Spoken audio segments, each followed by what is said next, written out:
आमच्या उल्हास माझा न्यूज चॅनलला सबस्क्राईब करा, बेल आयकॉन दाबा आणि पहा उल्हास माझाच्या बातम्या सर्वात आधी आपल्या मोबाईल स्क्रीनवर. कल्याण डोंबिवली महापालिका क्षेत्रातील कंत्राटी सफाई कामगारांवर बेरोजगाराची वेळ आली होती, कारण महानगरपालिकेने कचरा उचलण्याचा ठेका सुमित एल्कोप्लास्ट कंपनीचा दिला आहे. या कंपनीने कामगारांना कामावर सामावून घ्यावे यासाठी आज कंत्राटी सफाई कामगारांनी खंबाळपाडा कचरा डेपो येथे काम बंद आंदोलन केले होते. शिवसेना ठाकरे गटाचे जिल्हा प्रमुख दीपेश म्हात्रे यांनी प्रशासन आणि सुमित कंपनी यांच्या व्यवस्थापनाशी चर्चा करून सफाई कामगारांना 15 ऑगस्टपर्यंत कामावर सामावून घ्यावे अशी मागणी केली. या मागणीला कंपनी व्यवस्थापनाने होकार दिलाय. त्यानंतर आज सफाई कामगाराने काम बंद आंदोलन मागे घेतले आहे. इतकंच नाही तर त्यांच्या थकीत पगाराचे विषय मार्गी लावला जाईल अशी आश्वासनं यावेळी देण्यात आली. 1500 कंत्राटी कामगार कल्याण डोंबिवली महानगरपालिकेमध्ये विविध कंपन्यांमध्ये काम करत होते. सुमित कंपनी आल्यापासून याच्यातले जवळजवळ 850 ते 900 मुलं ज्यांना कामावरनं कमी करण्यात आलं होतं, त्यांना कामावर घेण्यात आलं नव्हतं. या कंत्राटी कामगारांनी आज इथे काम बंद आंदोलन पुकारलं होतं आणि त्याच्यासाठी त्यांनी मला संपर्क साधला.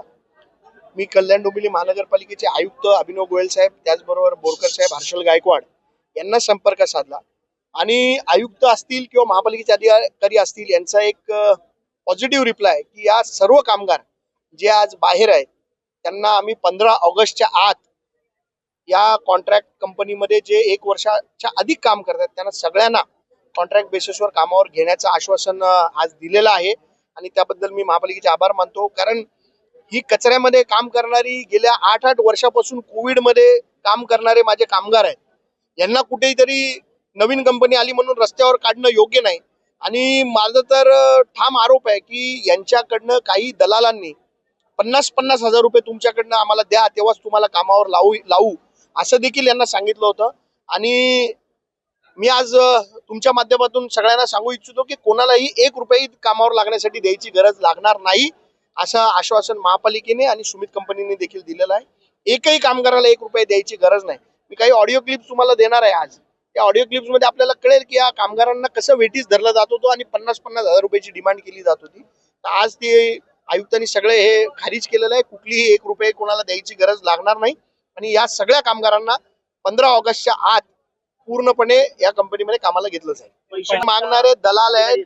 हे दलाल कंपनीचे काही लोक होते, पण कंपनीने आता त्यांना बाजूला केलेलं असं आम्हाला सांगितलेलं आहे. परंतु परत जर आमच्या कानावर आला तर त्यांना शिवसेना स्टाईलने प्रसाद मिळेल. जे कामगारांकडनं पैसे मागतील त्यांना. जुन्या कंपनीमध्ये जुन्या कॉन्ट्रॅक्टरकडे काही लोकांचा पगार थकलेला आहे. त्याच्यासाठी बोरकर साहेबांशी माझं बोलणं झालेलं आहे आणि त्यांचाही पगार लवकरच मिळेल अशी अपेक्षा आम्हाला आहे. आमच्या उल्हास माझा न्यूज चॅनलला सबस्क्राईब करा, बेल आयकॉन दाबा आणि पहा उल्हास माझाच्या बातम्या सर्वात आधी आपल्या मोबाईल स्क्रीनवर.